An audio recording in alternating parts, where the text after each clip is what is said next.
Muy buenas noches, amigos del grupo Reflexiones. Vamos a dar comienzo a la segunda parte del análisis de la obra La República de Platón. En esta segunda parte vamos a analizar los libros segundo y tercero de la República y ya vamos a estar en la próxima charla, si Dios quiere, en el camino de finalizar el análisis de los primeros 5 libros de la República, objetivo que nos planteamos para entender o comprender el pensamiento político de Platón. En la charla pasada construimos un marco de referencia de la República y analizamos con especificidad el libro primero. En ese primer libro encontramos a 3 personajes. Céfalo, el viejito eyectado de la obra por Platón, que simbolizaba lo tradicional y convencional, lo atávico. Polemarco, hijo de Céfalo, hombre de honor que defendía la lealtad y la solidaridad. Y a Trasímaco, filósofo que defendía el concepto de justicia como expresión del interés del más fuerte. Cada uno de ellos representó en el libro primero a una parte del alma platónica y, simétricamente, a una de las clases sociales que, según Platón, deben conformar la ciudad ideal Calipolis. Céfalo, recordemos, representó a la parte apetitiva del alma y a la clase de los productores. Polemarco representó a la parte irascible del alma y a la clase de los guardianes, y Trasímaco a la parte racional del alma y a la clase de los gobernantes o filósofos. Céfalo y Polemarco prefiguran por defecto a 2 personajes superiores a ellos que serán, junto a Sócrates, los protagonistas del resto del libro: los hermanos Adimanto y Glaucón, los hermanos de Platón. Adimanto y Glaucón personifican o encarnan cosas distintas, aunque a veces no es fácil distinguirlos ni incluso diferenciar cuál de ellos está hablando en un momento dado del diálogo. Adimanto, como veremos, es el hermano con tendencia hacia lo sensible, el hedonista. Glaucón es el más valeroso de los dos y un hombre que por su naturaleza simpatiza con la idea de la guerra. Ellos, junto con el filósofo Sócrates, representarán a partir del libro segundo y por el resto de la República a los componentes platónicos del alma humana y de la sociedad ideal. Adimanto encarnará la parte apetitiva del alma y a la clase de los productores. Glaucón a la parte irascible y a la clase de los guardianes, y Sócrates a la parte racional del alma y a los gobernantes filósofos. En la medida que avancemos en el análisis de estos 2 capítulos, iremos eh, entendiendo, porque va a haber elementos que así nos llevarán a pensar que esta representación que le adjudicamos a cada uno de los personajes es efectivamente la cierta. Todos juntos conformarán, de nuevo, igual que como pasaba en el libro 1, una suerte de microcosmos de la humanidad, al menos la humanidad que, según Platón, debe ser tenida en cuenta para poblar u ocupar su ciudad ideal. Aquí aparece el gráfico, similar al que vimos en el libro 1, solo que en esta oportunidad Glaucón aparece en sustitución de Polemarco, Adimanto aparece en sustitución de Céfalo, y el único que representa a la parte racional del alma y a la clase de los gobernantes es Sócrates. Comienza el libro segundo. El libro segundo comienza cuando Glaucón le dice a Sócrates que él, al igual que nosotros, el grupo Reflexiones, está insatisfecho con su refutación, la de Sócrates, a Trasímaco, quien, dice Glaucón, se retiró demasiado rápido, como encantado como una serpiente. Trasímaco, avergonzado por los argumentos morales de Sócrates, fue obligado a encararse con las consecuencias éticas de sus argumentos políticos y esto lo habría hecho sonrojar, lo habría avergonzado. Pero que alguien se avergüence, que alguien se sonroje, no es lo mismo que alguien sea refutado. Para Glaucón, Trasímaco simplemente actuó como una persona débil, como una mujercita, dicen algunas, se traduce de algunas versiones del diálogo, y se sintió avergonzado por sorprenderse a sí mismo defendiendo la vida injusta, defendiendo a los tiranos. Dice Glaucón, y vamos a citarlo para entender mejor sus planteamientos y puntos de vista. Hay una clase de bienes que no deseamos poseer por lo que de ellos resulta, sino que nos agradan por sí mismos, como el regocijo, por ejemplo. Hay bienes que anhelamos tanto por sí mismos como por lo que de ellos se genera, tales como la comprensión, la vista y la salud. Adviertes, refiriéndose a Sócrates, adviertes una tercera clase de bienes, en la cual se encuentra la gimnasia, el tratamiento médico. De estas cosas diríamos que son penosas, pero que nos benefician. No las deseamos en sí mismas, sino por sus beneficios. Es decir, Glaucón establece una posible clasificación de los bienes, clasificándolos en primer lugar como aquellos que nos agradan en sí mismos, independientemente de los beneficios y consecuencias que traigan, otros que nos agradan tanto por sí mismos como por lo que generan, los beneficios que generan, y una tercera clase que está conformada por aquellos que nos agradan solo por lo que generan, por los beneficios que generan, aunque en sí mismos no nos sean agradables. Sigue el Glaucón. ¿En cuál de estas tres clases, Sócrates, colocas la justicia? Y Sócrates responde, en la más bella, Glaucón, en la segunda, en la de los bienes que anhelamos tanto por sí mismos como por lo que de ellos se genera.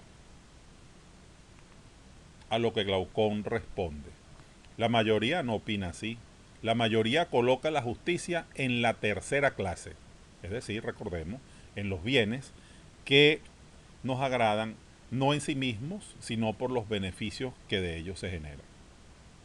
Y sigue Glaucón. Quiero saber, Sócrates, le pregunta a Sócrates, quiero saber qué son la justicia y la injusticia en sí mismas. ¿Qué poder tienen por sí mismas al estar en el alma con independencia de las consecuencias, buenas o malas, que se derivan de ellas?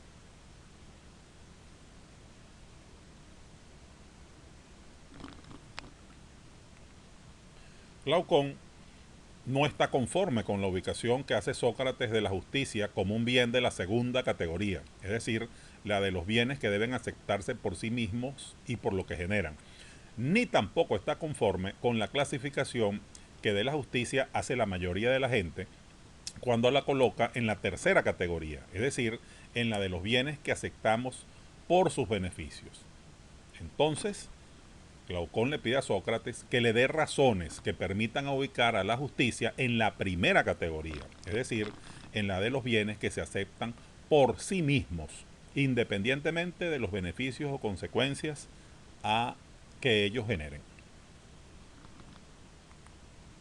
Glaucón quiere oír hablar de la justicia por sí misma, quiere que se alabe a la justicia por su propia esencia, no por sus beneficios o consecuencias. Para Glaucón es vulgar hablar de la justicia o de cualquier otra virtud en términos de recompensas materiales o de consecuencias. Pero esta concepción de Glaucón dice algo importante acerca de su escala de valores. Habla de la ausencia de cualquier motivación mercenaria, entiéndase el término como pecuniaria, en sus intereses. Habla de su carácter idealista y de la naturaleza noble de su alma. Tanto él como su hermano Adimanto, distan mucho además de ser intelectualmente escasos, y ambos, sobre todo lo vamos a ver al principio del libro segundo, muestran sus sobresalientes capacidades de razonamiento y de reflexión. Ambos se muestran como potenciales filósofos, la clase de personas que algún día puede gobernar la ciudad, la clase de personas a la que sin duda estaba dirigido un libro como La República.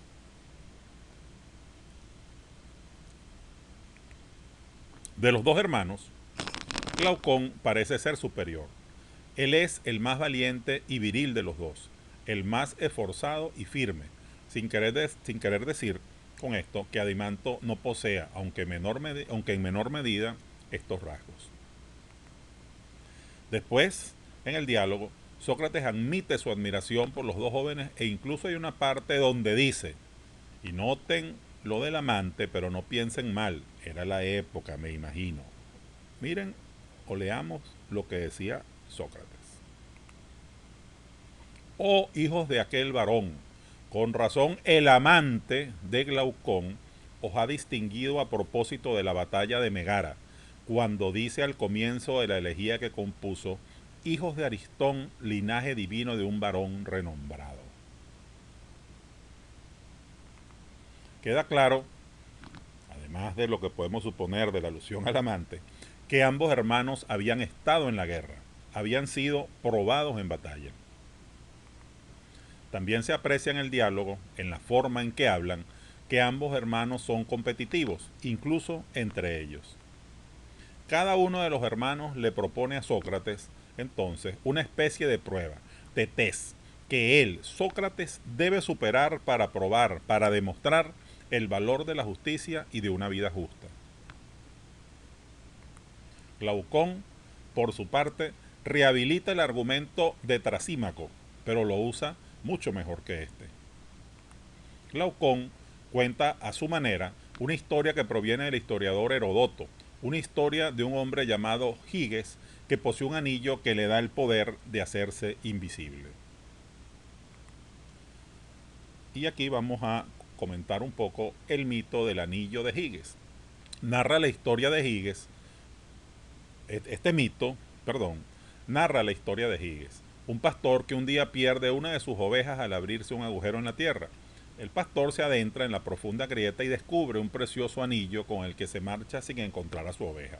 Tras este incidente, el pastor se une a un grupo de pastores que están hablando mal de él, descubriendo que el anillo que ha encontrado le vuelve invisible. Allí nota que los pastores no lo ven.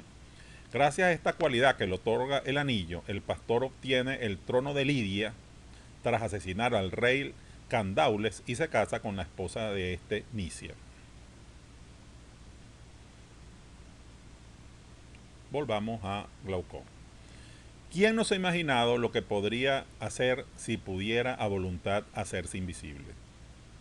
¿Quién no se ha imaginado, eh, soñando despierto, qué ventajas tendría la posibilidad de uno poder hacerse en un momento dado invisible? Para escuchar conversaciones, para entrar en alguna parte y para cometer incluso cualquier tipo de cosas que de ser visible probablemente no hiciéramos. Giges, en la versión de Glaucón, usa el anillo de la invisibilidad para matar al rey, dormir con su esposa y convertirse él mismo en rey. ¿Qué haría cualquiera de nosotros con un anillo mágico como este? Que nos permitiría cometer cualquier crimen, tener cualquier vicio o cometer cualquier abuso sin ningún riesgo de ser visto y mucho menos de ser castigado. ¿Por qué si alguien pudiera hacer eso? ¿Por qué si alguien tuviera ese anillo que le diera la facultad de hacerse invisible, ¿okay? Y poder cometer cualquier tipo de crímenes, de abusos y de actos que lo beneficien a uno, que beneficien a esa persona, sin ningún riesgo de ser visto y mucho menos de ser castigado? ¿Por qué alguien que pudiera hacer todo esto, se pregunta Glaucón, le pregunta Glaucón a Sócrates, escogería al mismo tiempo ser justo? ¿Por qué alguien escogería ser justo en vez de usar el anillo en su beneficio? cuando nadie se enteraría de cualquier cosa que hiciera. Este, y no es, y no es pequeño, es el desafío que Glaucón le plantea a Sócrates.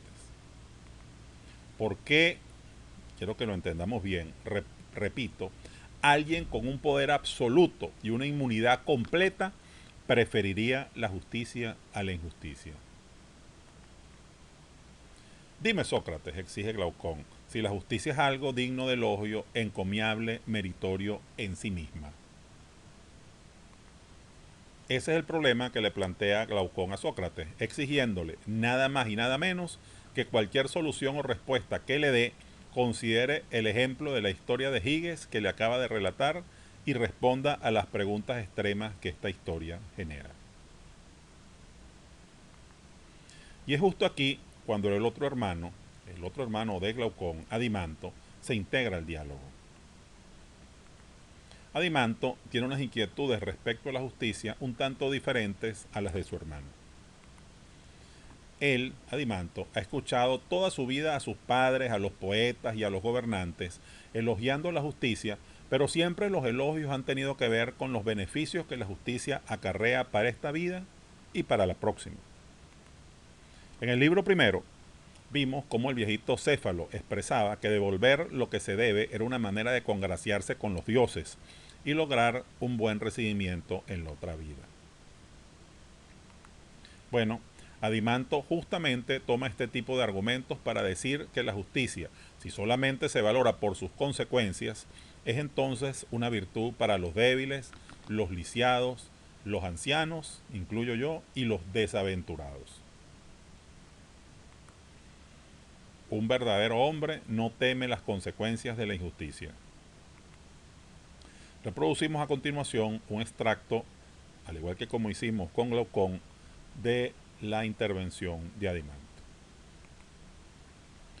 ¿Por qué artificio estaría dispuesto a venerar a la justicia alguien que contara con algún poder mental o físico, o con riquezas o noble linaje, en lugar de echarse a reír al oír que se la elogia? Pregunta Adimanto a Sócrates. Solo por inspiración divina a uno le repugna cometer injusticia, o bien se abstiene de ello por haber tenido acceso a la ciencia.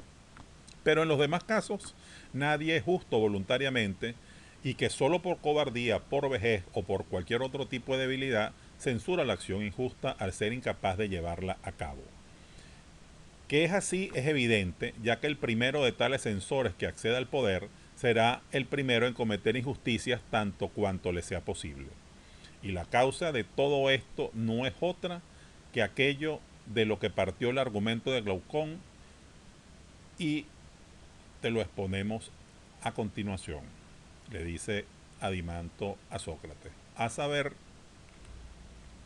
admirable amigo, entre todos cuantos recomendáis la justicia, comenzando por los héroes y antiguos cuyos discursos se han conservado, hasta los de los hombres de hoy en día, jamás alguno ha alabado la justicia o censurado la injusticia por otros motivos que la reputación, los honores y dádivas que de ellas derivan.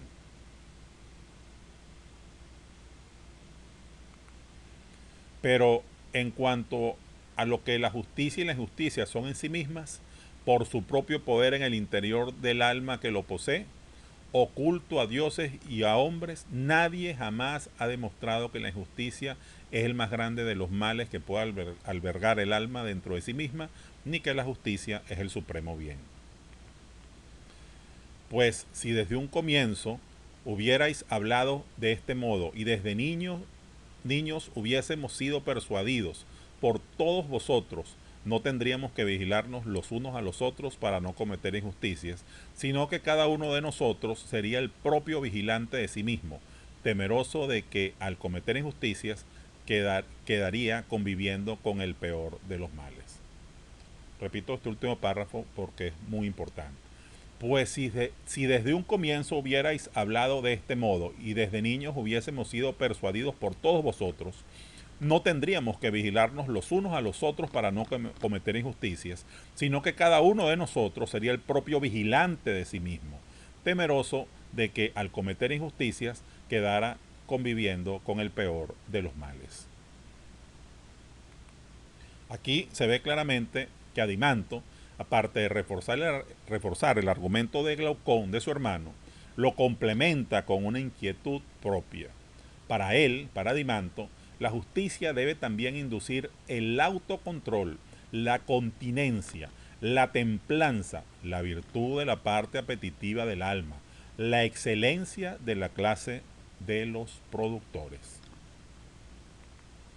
Para Dimanto, cada quien, sin importar lo que piensen los demás, sea que lo elogien o lo critiquen, debe desarrollar el autocontrol, la templanza, sus propios criterios en base a una justicia que se exprese, se justifique en sí y por sí misma. Cada quien, por así decirlo, debe ser su propio Dios. La justicia debe ser algo que valga en sí mismo, que merezca exaltarse independientemente de sus consecuencias, como dice Glaucón, pero también algo que por su propia naturaleza, dice Adimanto, induzca la vida independiente, a conciencia y en libertad. De alguna manera, observamos una especie de alienación de ambos hermanos en relación a su propia sociedad. Lucen cansados de tanta hipocresía y falsedad, de la hipocresía y la falsedad que los rodeaba, que los rodeó durante toda su crianza. Ambos se muestran ávidos de considerar alternativas, a unas alternativas más radicales, para cambiar la sociedad que los crió. Al igual que como lo vimos con Céfalo, Platón les asigna a sus hermanos no un solo rol, por ejemplo, que ya lo explicamos, la encarnación de lo apetitivo y lo irascible, sino varios roles, varios papeles.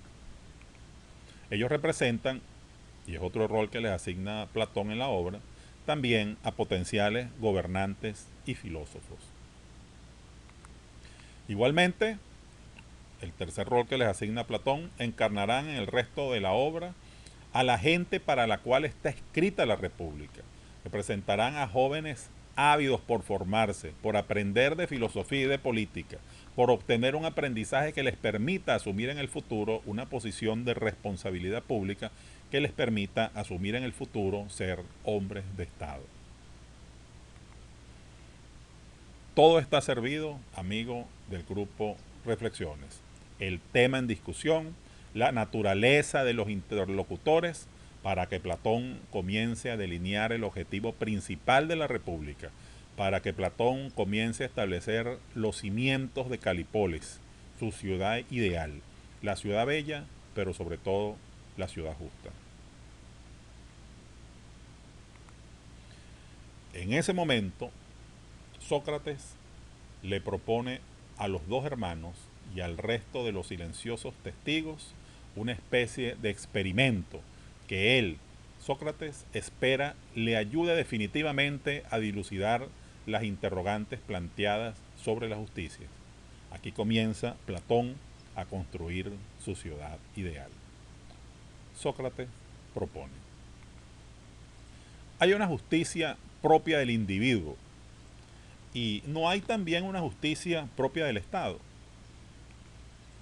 Y no es el Estado más grande que el individuo. Quizás en lo más grande haya más justicia y más fácil de aprehender.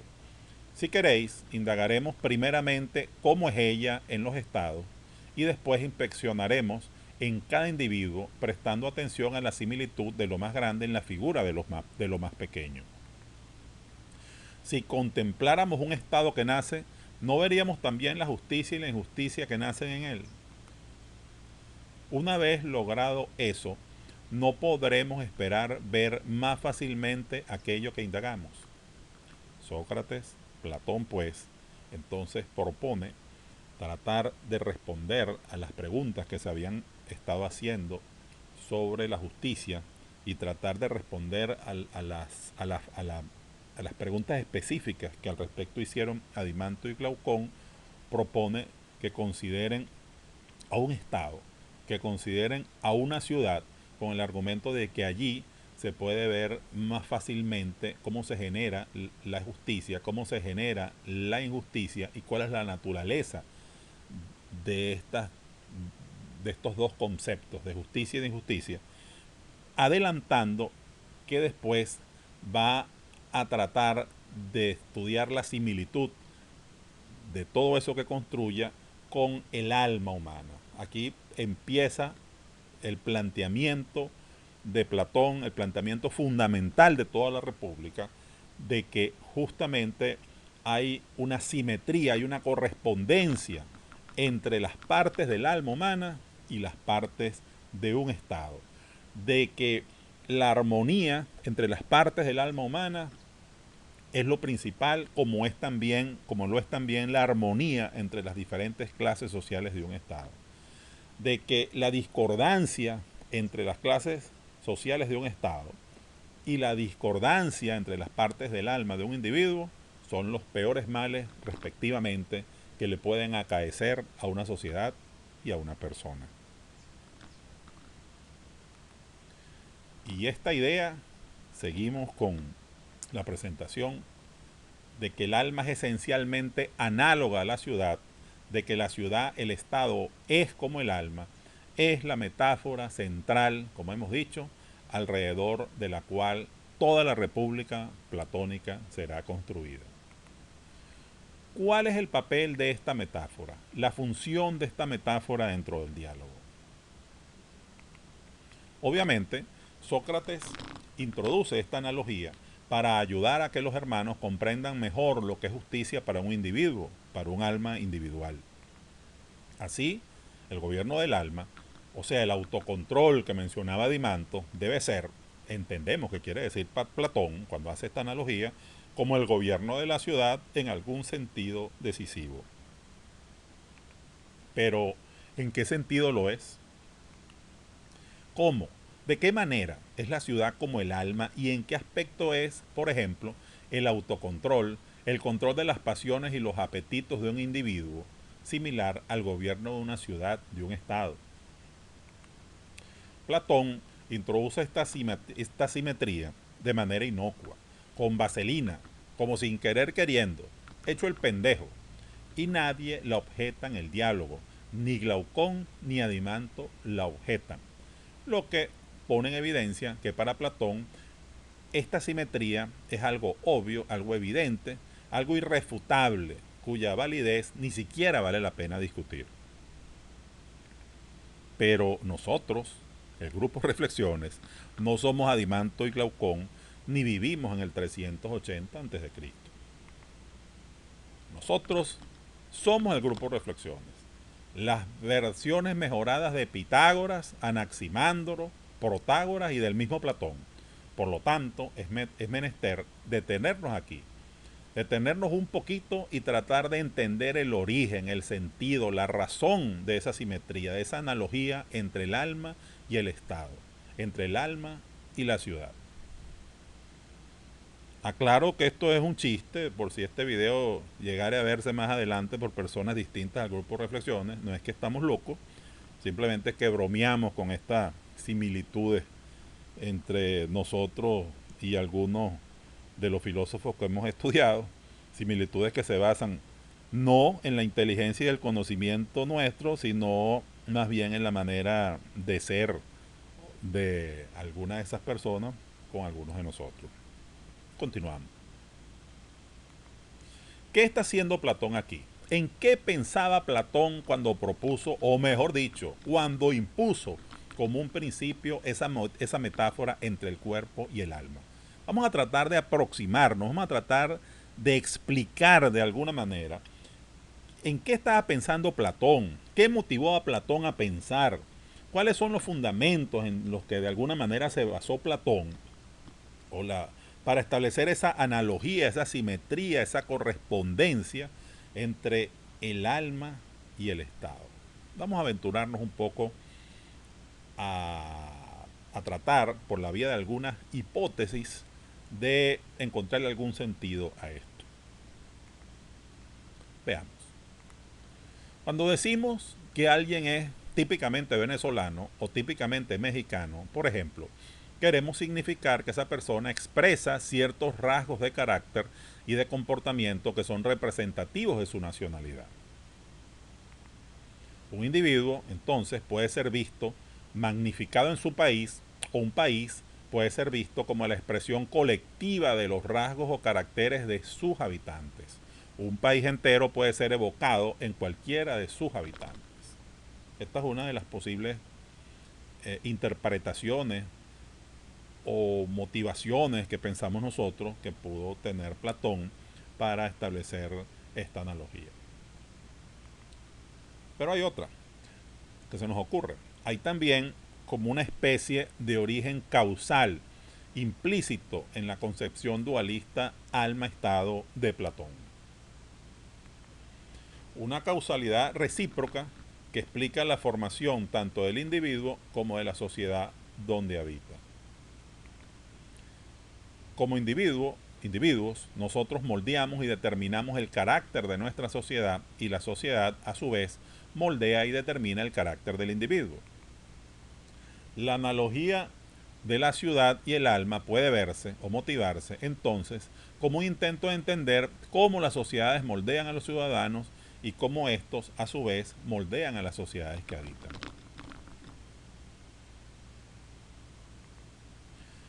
Pero aún con estas dos posibles respuestas de por qué se le ocurrió a Platón la idea de la simetría alma-estado, subsiste la pregunta: ¿en qué se parecen los individuos y los estados? ¿Qué relación hay entre la naturaleza de un estado y la naturaleza individual de sus ciudadanos?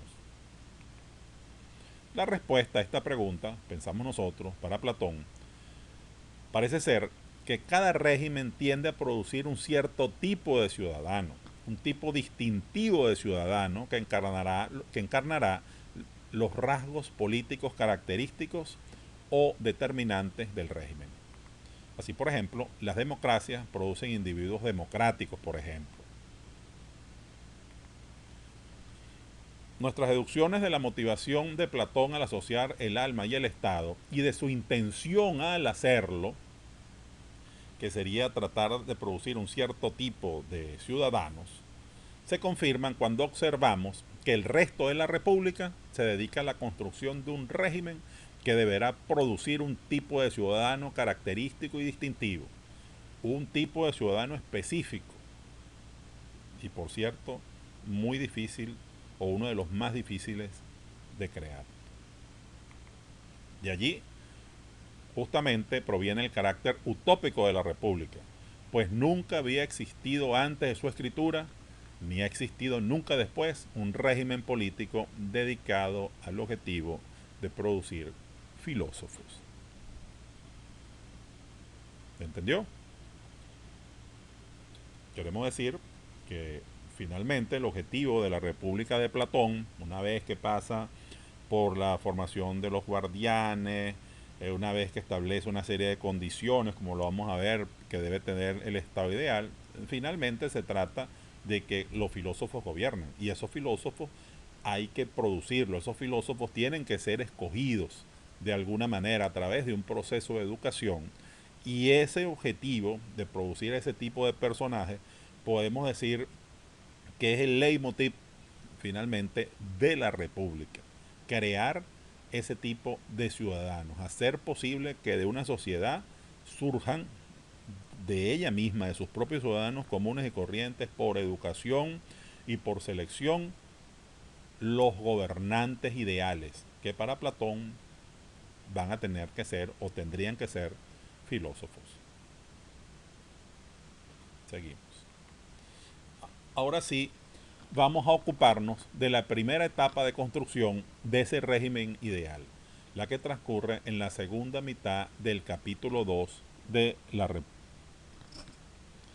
Es decir, una vez que de alguna manera especulamos sobre las motivaciones que tuvo Platón para establecer la analogía alma-estado, y que especulamos con cierto fundamento una vez que una vez que leímos el libro La República Completa, acerca de el objetivo final o qué sentido desde el punto de vista de la asociación entre la naturaleza del Estado y la naturaleza del alma tenía la República o tiene la República, que como vimos lo es la creación de ciertos tipos de individuos particulares dentro de los que están, por ejemplo, los guardianes, pero sobre todo los filósofos. Ahora sí, vamos a ocuparnos de resumir y analizar lo que básicamente está entre la segunda mitad del capítulo 2 y en todo el capítulo 3 de la República, por lo menos lo que se refiere a los guardianes, como lo es las primeras etapas, pues, de la construcción del régimen ideal, las primeras etapas de la construcción de Calipoles. Continuemos. La construcción de la ciudad ideal la hace Platón a través de varias etapas, haciéndola evolucionar de un modelo simple a uno complejo. La primera etapa propuesta por Adimanto es la del estado más simple, el que cubriría las necesidades mínimas. Sería un estado limitado a la satisfacción de ciertas necesidades básicas como alimento, vivienda y ropa. Esta propuesta de Adimanto de una ciudad o estado simple, primitivo, expresa de nuevo la naturaleza de su alma. Para Adimanto lo fundamental es lo apetitivo, su tendencia es hacia los bienes sensibles, lo concupiscible.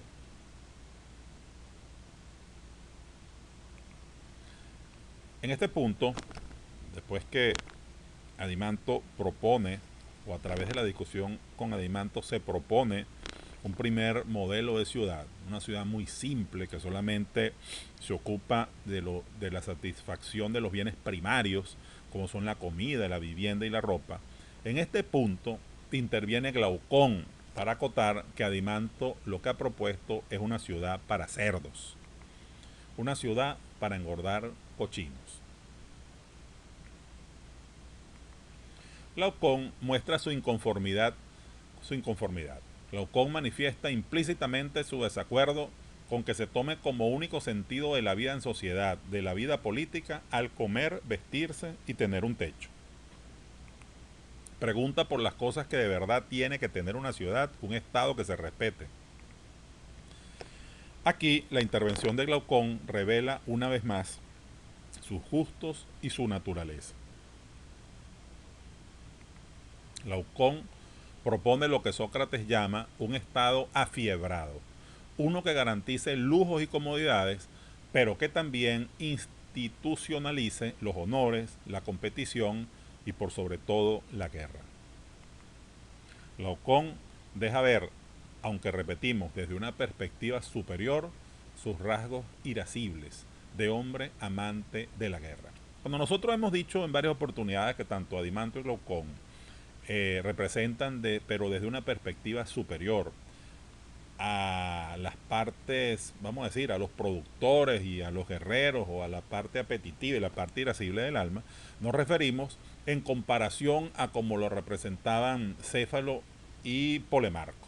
O sea, es evidente que Adimanto y Glaucón, aunque tienen las características que obviamente demuestran que la intención para nosotros, pues, de Platón, es tener allí presentes a estos personajes para que, entre otras muchísimas cosas, representen a esas partes del alma, a esas clases sociales, ¿verdad? También es cierto que son personas muy inteligentes, mucho más estos personajes, mucho más inteligentes que Céfalo y mucho más inteligentes por supuesto, que Polemarco. Son personajes que, como dijimos, no solamente van a ejercer ese rol o van a actuar en ese rol de representar las partes del alma en las clases sociales, sino que tienen unas características que los hacen merecedores de ser futuros filósofos, los hacen merecedores de ser alumnos objetivos, alumnos a los cuales vale la pena enseñarles el contenido de la República. Seguimos. Glaucón deja con su intervención ver su vigor, su coraje, su brío, su valerosidad, su proactividad, su asertividad. Tumos es la palabra griega que significa todas estas cosas a la vez y que resume las condiciones de un guerrero. Glaucón deja ver su tumos. Aquí queremos resaltar el uso de esta palabra tumos, porque al igual que como nos pasó con la virtud y el arete, en donde no entendíamos, en mi opinión, pues muy bien lo que quería decir, lo que querían decir los filósofos cuando leíamos la palabra virtud por allí y la tomábamos en la concepción que nosotros tenemos de ella, asociada con cuestiones morales, incluso cristianas, ¿verdad? Cosa que solucionamos cuando de alguna manera investigamos el concepto de arete y vimos que significaba otra cosa, aunque se traducía por cuestiones de limitaciones del lenguaje, por virtud. Igualmente, cuando decimos que la característica principal de los guardianes era que era lo irascible, podemos confundirnos porque en nuestro lenguaje generalmente tomamos irascible como una persona que se pone brava con facilidad. Y realmente eso no es lo que se quiere traducir. Lo que se quiere traducir es esta palabra tumos. Lo que se quiere traducir con irascible es que los guardianes tenían como algo definitorio de su naturaleza al tumos, que es lo que definimos como algo irascible. Y el tumos era mucho más que eso. Repito, el tumos era tener vigor, tener coraje, tener brío, tener valerosidad, ser proactivos, ser asertivos. Entonces, de ahora en adelante, al igual como de vez en cuando en las discusiones hemos venido introduciendo la palabra arete para resaltar el sentido que se le estaba dando que hay que darle pues a la palabra virtud cuando se lee la obra de estos filósofos, especialmente la de Platón. De ahora en adelante vamos a hacer lo mismo con la palabra tumos. Vamos a usarla muchas veces en sustitución de la característica de ser irascible, pues de la característica de la palabra que en nuestro idioma define la característica de los guardianes, para siempre recordarnos que esa característica de los guardianes es mucho más que lo que la palabra irascible traduce. Pero un estado como el que propone Glaucón, un estado donde haya lujos, donde haya comodidades, pero que también institucionalice los honores, la competición y por sobre todo la guerra. Un estado así requiere crecer y por lo tanto necesita amputar, como dice Sócrates, el territorio vecino y defender el propio.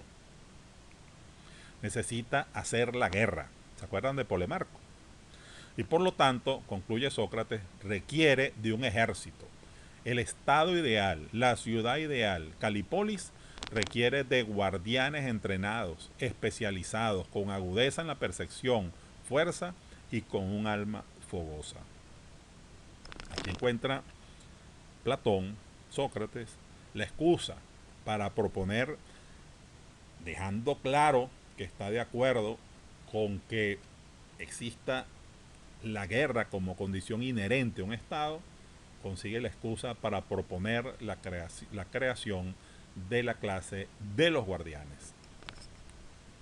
Se necesita, sigue Sócrates, guardianes que además sean mansos con sus compatriotas y feroces frente a sus enemigos, que sean justos en el sentido de Polemarco, que le hagan el bien a sus amigos y el mal a sus enemigos.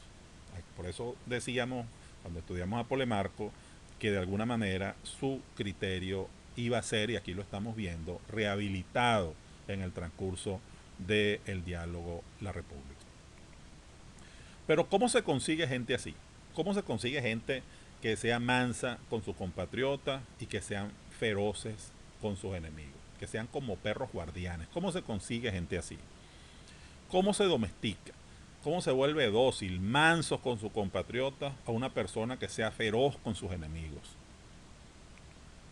¿Cómo se forma gente así, o se le entrena, o se le prepara? El tumos es la cualidad psicológica central de la República. Es la cualidad psicológica que más se va a analizar en la República y para la cual se van a diseñar, más que para cualquier otra, propuestas educativas que permitan de alguna manera entenderlo y sobre todo controlarlo, que permitan que esa característica que a lo mejor de manera necesaria haría a los hombres rudos, violentos, no se manifieste entre los amigos, no se manifieste con los compatriotas. La República de aquí en adelante se enfoca en cómo amansar, domesticar al thumos, en cómo controlarlo. El thumos es la cualidad del alma que más se asocia con los deseos de honor, fama y prestigio. Quien posea esa cualidad propenderá a ser el primero en la carrera de la vida y a guiar a sus aliados a dominar a otros. Yo estoy seguro que todos nosotros, y todos dentro de nosotros mismos también lo tenemos, conocemos a alguna persona que tenga el thumos bastante evidente. El tema que colmará, seguimos con el análisis, el tema que colmará la atención de Sócrates entonces es cómo encauzar esta especie de pasión salvaje e indócil del espíritu o del corazón. Cómo encauzar el thumos hasta convertirlo en algún tipo de bien común. Cómo lograr esto con el thumos de quienes están destinados a ser guerreros. O, hablando figuramente, entendiendo que los guerreros están encarnados en Glaucón, cómo domesticar a Glaucón. Y es aquí, con esta motivación, cuando Sócrates hace su primera y quizás más controversial propuesta para el establecimiento de la ciudad justa.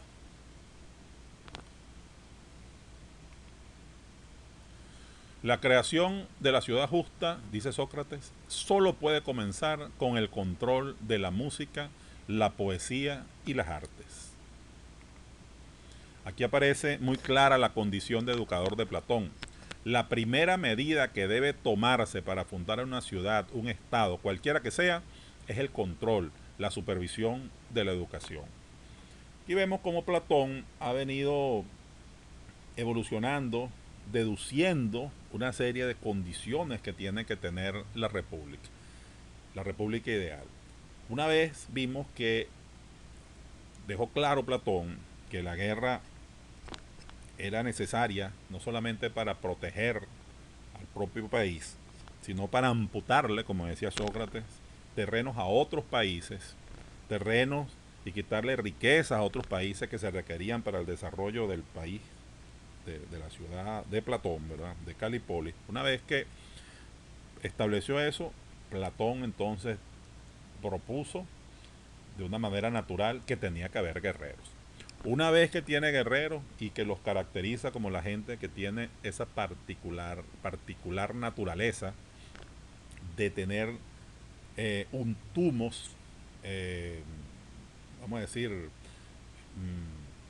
más sobresaliente o más grande que los demás, entonces Platón se plantea el problema de cómo controlar ese thumos y ha venido derivando al punto de que su primera propuesta para lograr ese objetivo es que tiene que controlarse la música, la poesía y las artes. Veamos por qué propone esto, o en qué se fundamenta Platón para proponer esto.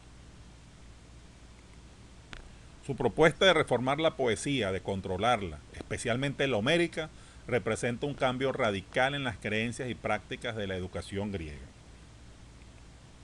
Pero, ¿en qué se basa esta medida? Este primer decreto del filósofo gobernante, del filósofo rey, Sócrates o Platón, cuando comienza a regir, a gobernar la ciudad ideal.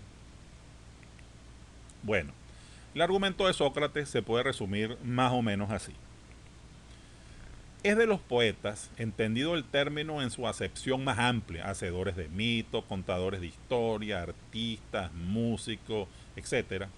Hoy podríamos considerar a los poetas como a lo que se refiere a Platón, a los productores, podríamos considerar como poetas, en el sentido que dice Platón, por ejemplo, a los productores de televisión y cine.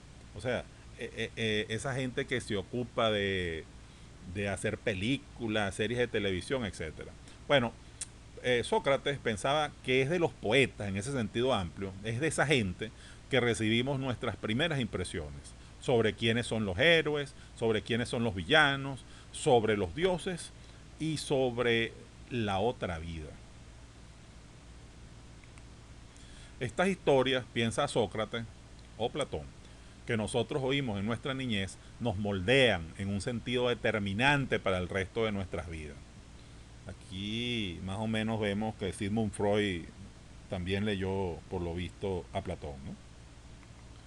Especialmente a Sócrates le preocupa la influencia de la poesía homérica y de cosas similares, pues constituyen una épica de enorme influencia y arraigo en los griegos, algo así como la Biblia para nosotros. La Teogonía de Hesiodo y la Ilíada y la Odisea de Homero es lo que trato de decir, significaban en cuanto a explicaciones sobre la creación, sobre cómo eran los dioses y hasta sobre el sentido de la vida, tenían una importancia para los griegos entonces similar a como por ejemplo la tiene la Biblia para nosotros hoy en día.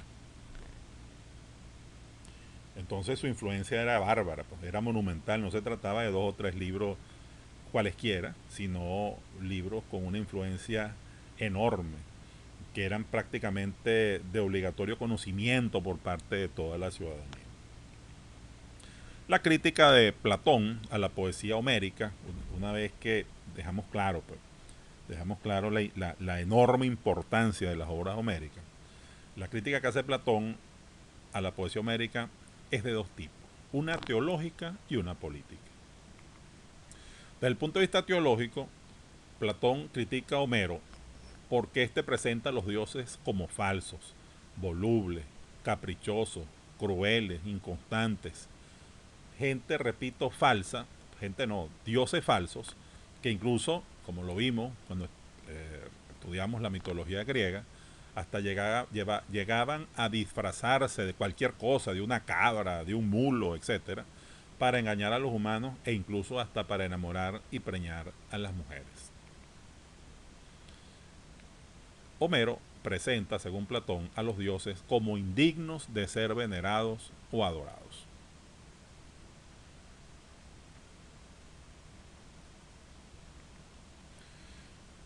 Políticamente, eh, Platón critica a Homero porque éste presenta a sus héroes como unos pésimos modelos a seguir, pues los presenta como unos tipos desordenados y desaforados sexualmente, demasiado interesados en el dinero y hasta crueles y sacrílegos, pues por ejemplo, poco les importan los cuerpos de sus oponentes muertos. Recordemos algunas partes, por ejemplo, de la Ilíada, cuando Aquiles arrastra a Héctor, por ejemplo, atrás de su carro y lo lleva y lo expone como un trofeo muerto en su campamento, hasta que el padre de Héctor va en la noche, pues, y le ruega que le devuelva el cadáver. Los héroes homéricos son ignorantes entonces, llenos de ira, de rabia y de deseos de ser retribuidos, compensados. ¿Cómo entonces estas figuras pueden servir como ejemplos, como modelos para los ciudadanos de una ciudad justa?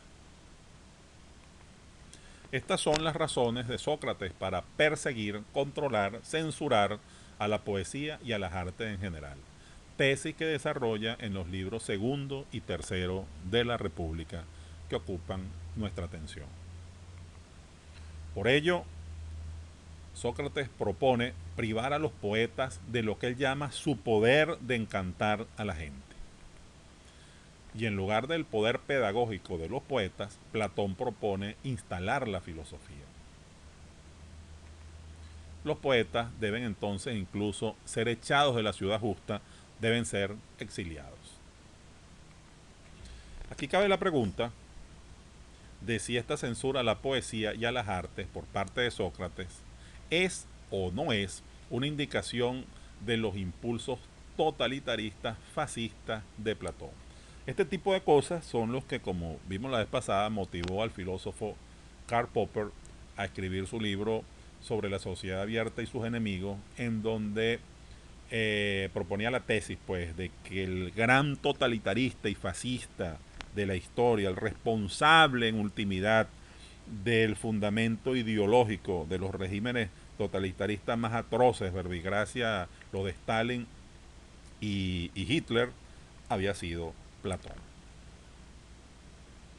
Pero es bueno reflexionar sobre el tema, ¿no? Esta censura a la poesía y a las artes por parte de Sócrates es o no es una indicación de los impulsos totalitaristas, fascistas de Platón.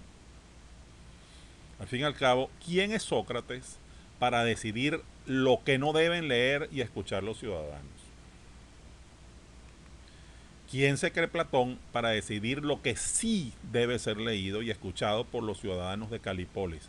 Es decir, la poesía y la música socráticas. Porque esto es bien importante y lo vemos en la lectura de la República. Platón no solamente censura y veta a los poetas en general, a la poesía tal como estaba concebida en general, sino que no se queda allí, propone una serie de cambios, una serie de posibilidades que en su criterio sí deben ser utilizados porque son convenientes para el Estado. Entonces aquí la crítica es doble, porque una cosa es que tú vetes a alguien o a algo, y otra más grave es que vetando a alguien o a algo, además intente sustituirlo por tus propios criterios. Es así como un doble pecado. No solamente te consideras a ti mismo con el criterio de negar que algo sirva, sino que además te crees con la facultad de decir qué es lo que sirve. Ahora bien, esa poesía y esa música socráticas que plantea Platón que deben sustituir a la poesía homérica, ¿cómo son? ¿Qué es lo que propone Platón? Bueno, por lo pronto, de alguna manera podemos decir que quizás la república en sí misma es como una pieza de la poesía socrática que deberá, según Platón, sustituir a la homérica.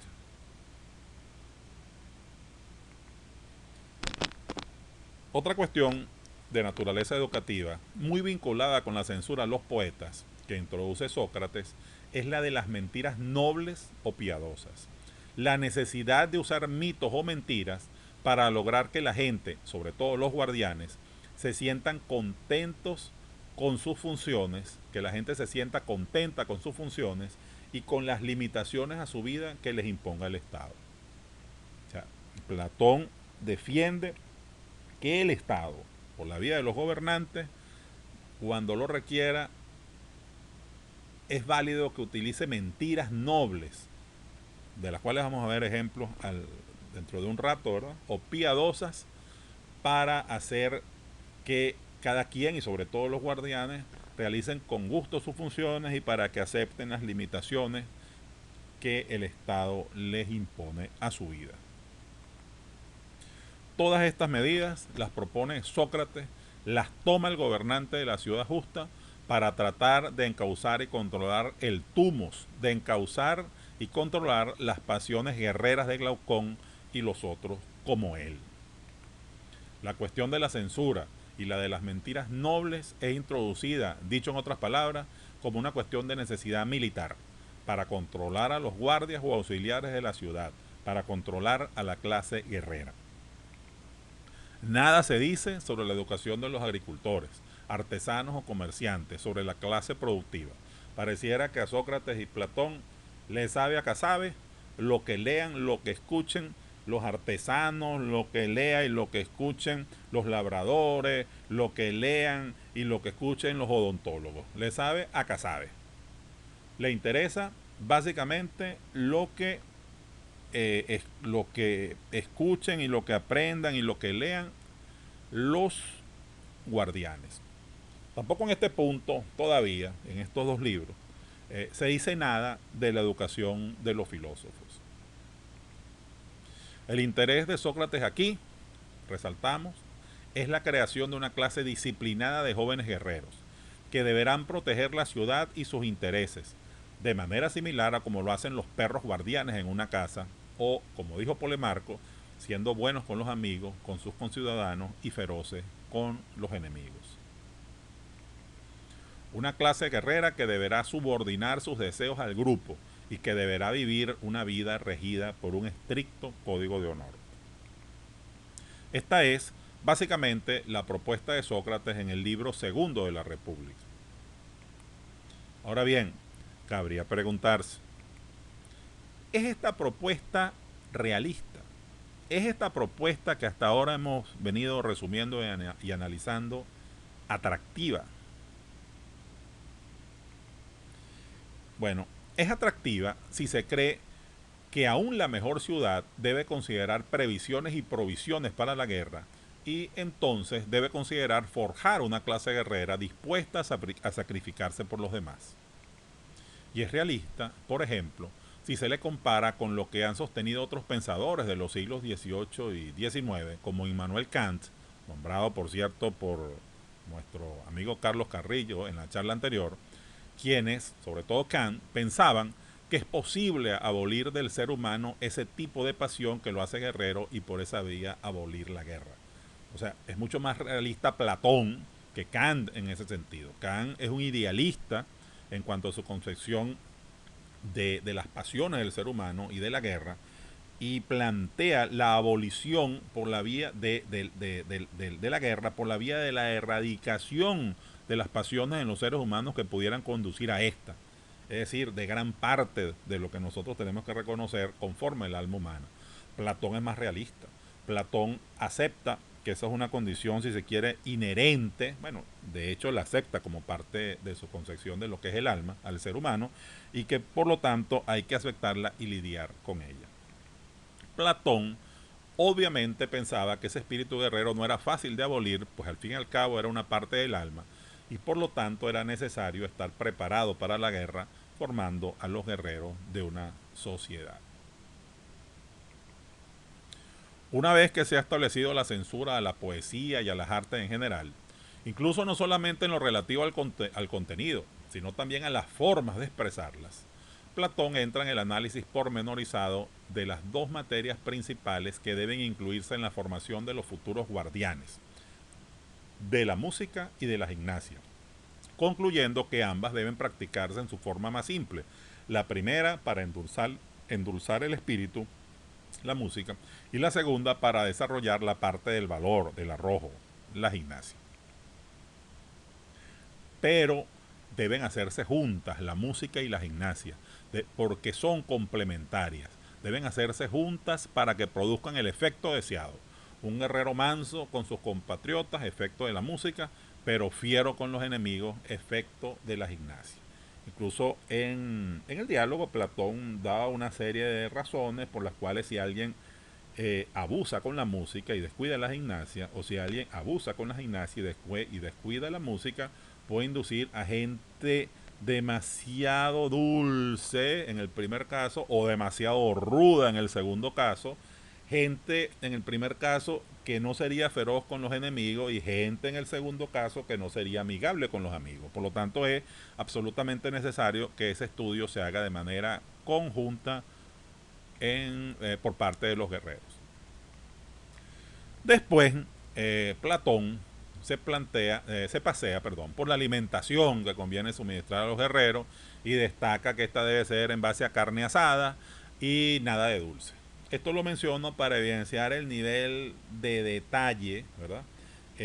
Casi obsesivo con el cual al que llega Platón pues en la descripción que hace respecto a cómo deben ser formados los guerreros.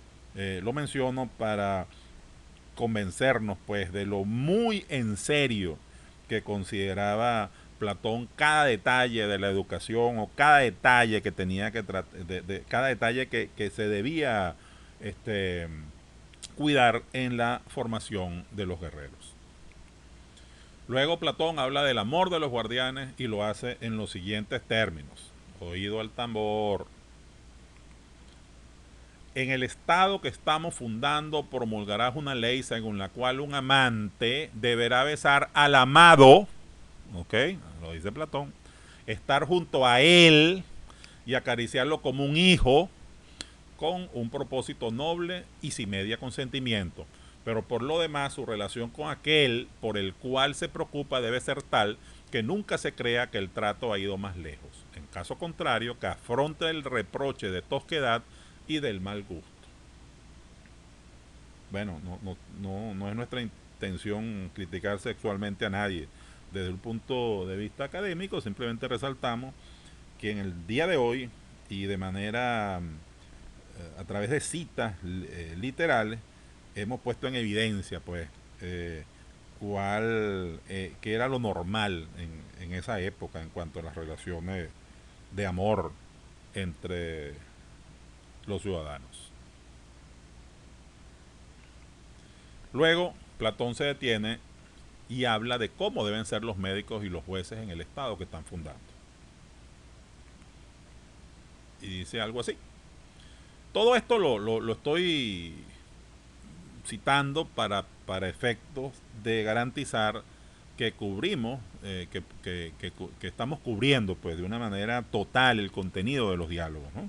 Hemos analizado y nos hemos parado bastante en lo que consideramos más importante, por ejemplo, lo que tiene que ver con los poetas, lo que tiene que ver con la concepción de los guardianes, cómo derivó en Platón la idea de establecer una república, cómo acepta Platón el hecho de que tiene que haber guerra, etcétera, ¿no?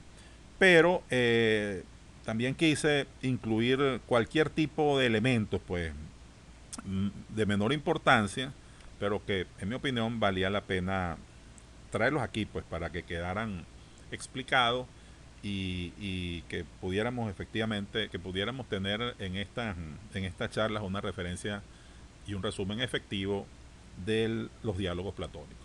Entonces, Platón sobre los médicos dice lo siguiente.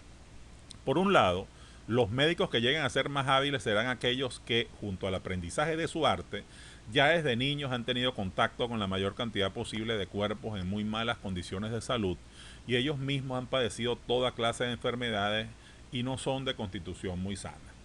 Si se incluye, por ejemplo, a los odontólogos dentro de lo que son los dispensadores de salud o gente que se puede asociar con médicos, pues este señor dice que los odontólogos son gente que tiene que tener, que no tendría que tener muelas, pues ni dientes de ningún tipo, que habrían tenido que padecer cualquier tipo de enfermedad y mientras más contacto hayan tenido con los enfermos mejor.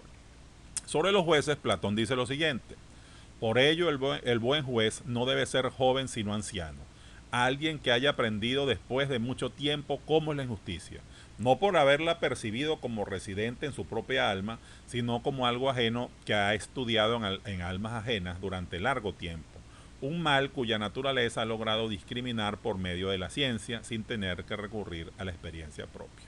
Ahí se ve una diferencia enorme entre las concepciones de Platón sobre el contacto que tienen que haber tenido los médicos con el objeto de su ciencia, que son los enfermos, y la que tienen que haber tenido los jueces con el objeto de sus decisiones, que son los criminales. En el primer caso, prácticamente exigen que hayan convivido con ellos, y en el segundo caso los quiere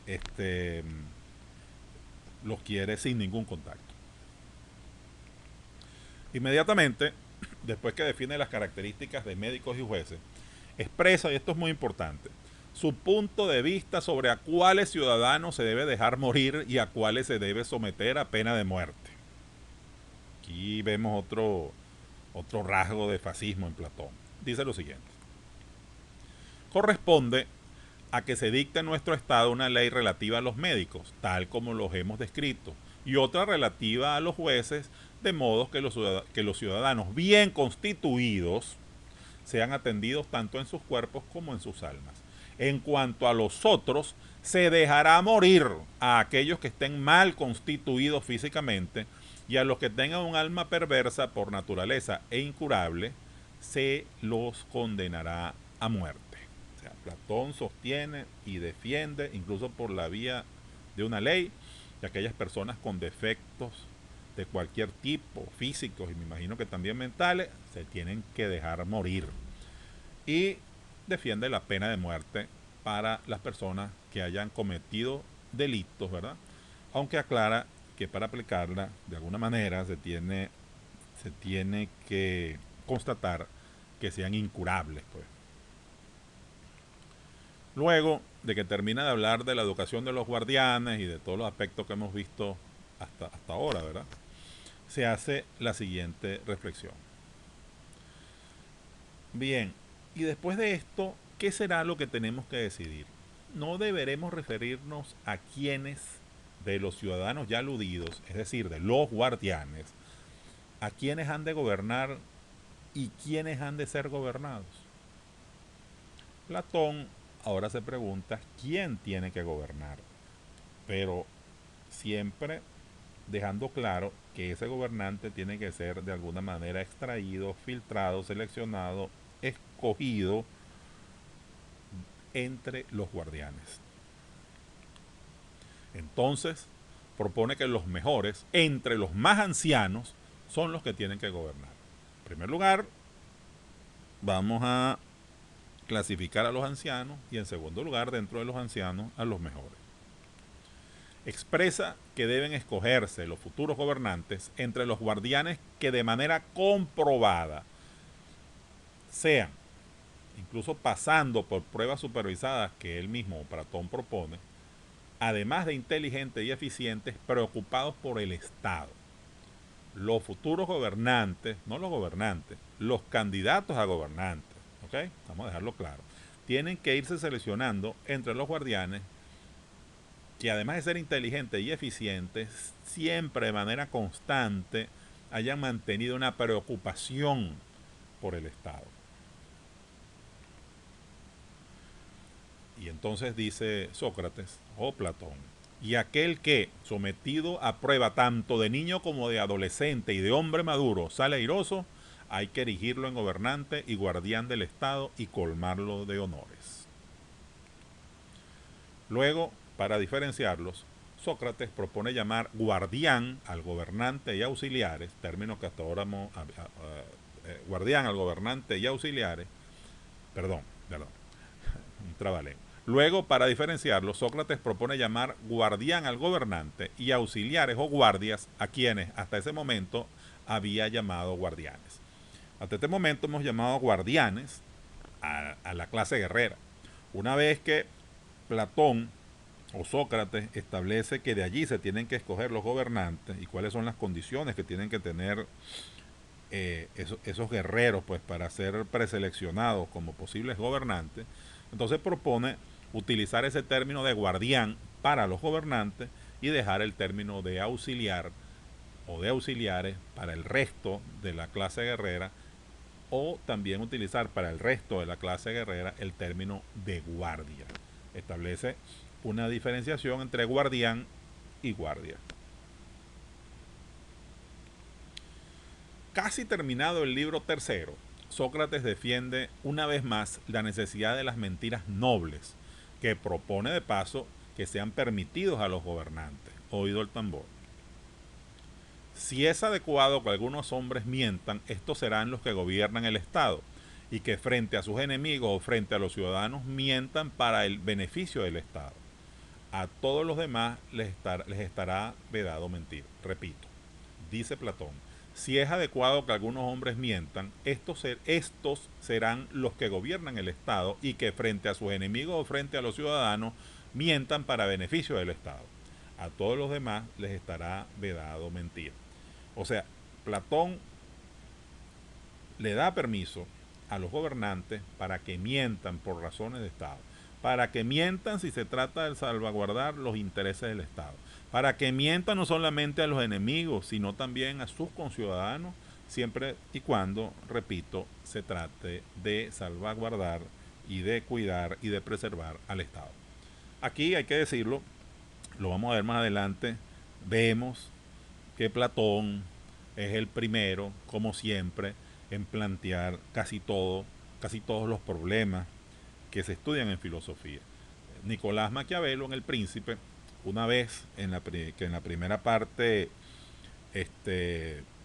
habla de los diferentes tipos de principados que hay, luego de eso habla de cómo debe conducirse un príncipe en el ejercicio de sus funciones, y una de las cosas que dice Maquiavelo es que un príncipe tiene derecho a mentir, tiene derecho a faltar a la palabra, tiene derecho a comprometerse con alguien, un mandatario o con sus ciudadanos, con los ciudadanos de su principado, y después faltar a su palabra.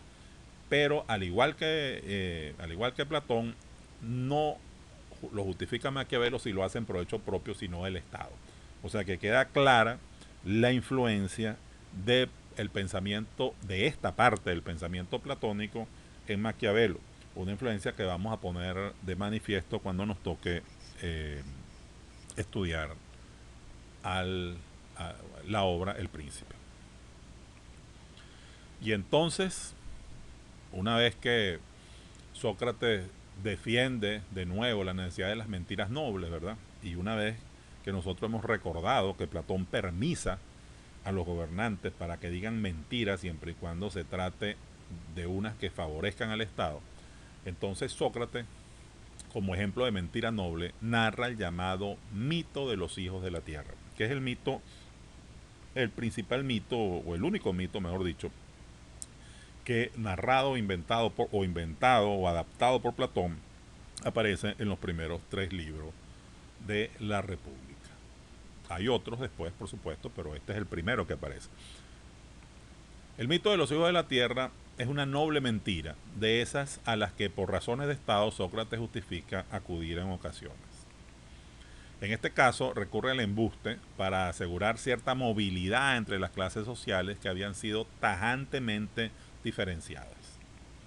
En primer lugar, allí se plantea el deber de proteger a la patria como madre y nodriza que es de los ciudadanos. Allí se plantea que todos venimos de la tierra, de la tierra de la patria, y que somos hijos de ella, concluyéndose que tenemos el deber de protegerla porque es nuestra madre y nuestra nodriza.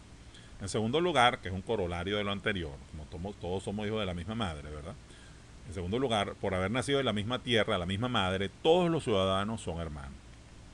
Inmediatamente, este mito aborda la cuestión de las diferencias entre los ciudadanos. Los dioses pusieron oro en la composición del alma de los que están capacitados para gobernar, plata en las de los auxiliares, hierro y bronce en las de los productores. Recuerdo que cuando comenzamos esta charla, Carlos Balsa trajo unas películas en donde nos llamó la atención que una de las de los mitos que trataban de explicar el origen de los griegos era más o menos así. Era que primero se creó un dios de oro, los dioses crearon hombres de oro, después de plata y después de bronce, en la medida que los hombres fueron, vamos a decir, defraudando a sus creadores. Bueno, aquí hay como una especie de adaptación, ¿no? Y Platón no lo usa literalmente de esa manera, pero entonces lo usa de esta. Pues los dioses pusieron oro en la composición del alma de los gobernantes, plata en la de los auxiliares o guardias, como lo vamos a llamar ahora, y pusieron hierro y bronce en la de los productores.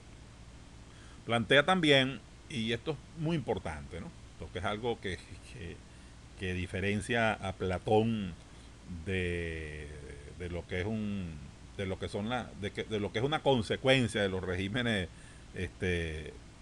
totalitarios en extremos, ¿no? Que terminan por convertirse casi siempre en una especie de dinastía, ¿no?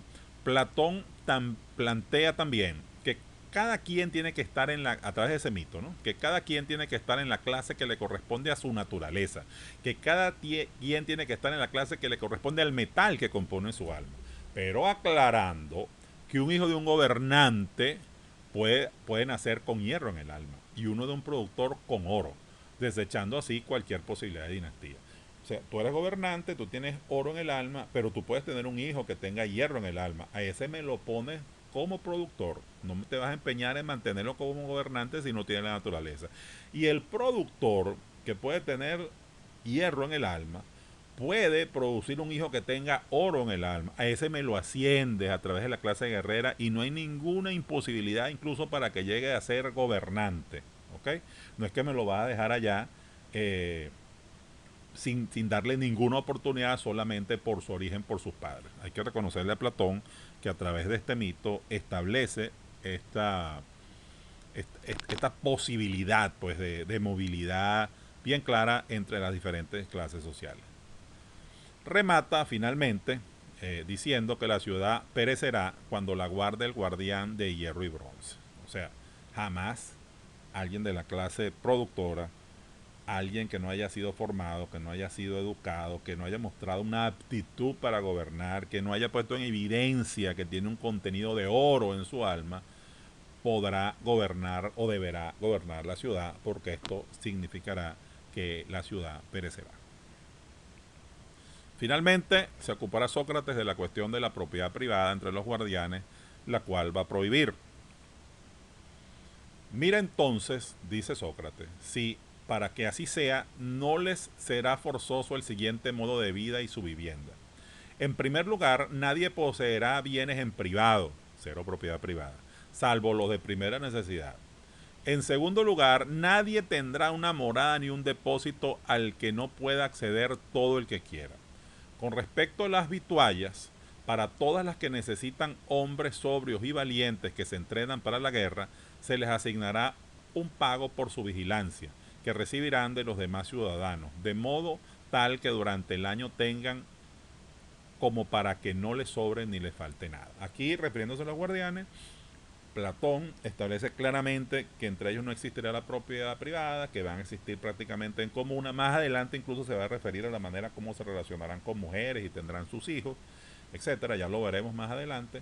Pero lo importante ahora es que deja bien claro la ausencia de propiedad privada entre los guardianes y por lo tanto también entre los gobernantes. Entiendo yo hasta ahora, o debemos entender hasta ahora, salvo análisis posteriores, porque los gobernantes provienen de los guerreros y por lo tanto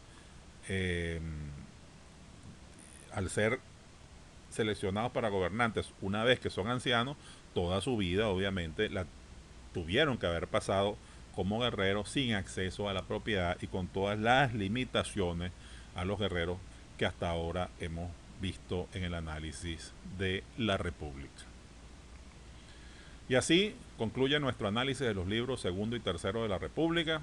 Esperemos que la próxima semana podamos concluir los libros 4 y 5 y concluyendo estos libros que podamos concluir con la fundación definitiva, el establecimiento definitivo de Calípolis, la ciudad ideal con el establecimiento definitivo de la República de Platón. Muchas gracias, amigos del grupo Reflexiona.